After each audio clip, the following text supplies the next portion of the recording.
ďalšia varianta je, že tam je ten menič, ktorý je za dverami 5 metrov.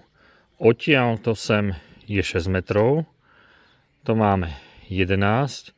Odtiaľ to sem je 7 metrov, to máme 18. A potom by sme tie veci mohli dať sem.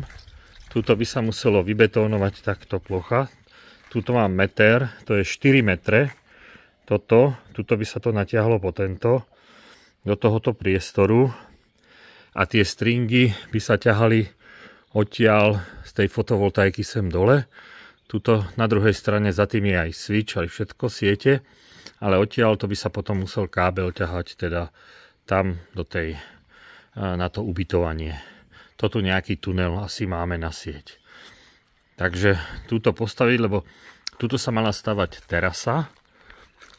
Tu sú padky na to, takto, takže ono by to bolo taký základ pre tú terasu.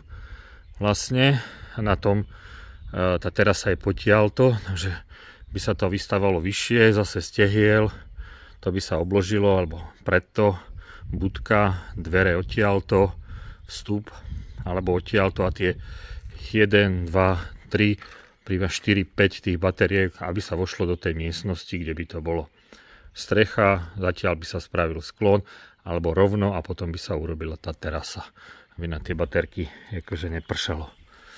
Takže to ma napadá ako riešenie a je to krátka cesta z tej strechy, tuto sa to všetko spraví a už to prepojiť s tým rozvádzačom tam, kde je to 20 metrov, takže de facto všetko by bolo tu a odtiaľ to by sa to dalo napájať. To teplo, čo to vyrobí, bude tá stena izolovaná, lebo tá je prechladnutá, tá stena.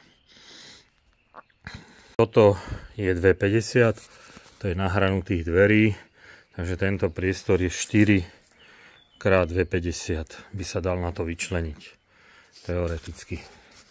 Tieto okienka zavrieť a strechu rovno zavrieť to tu.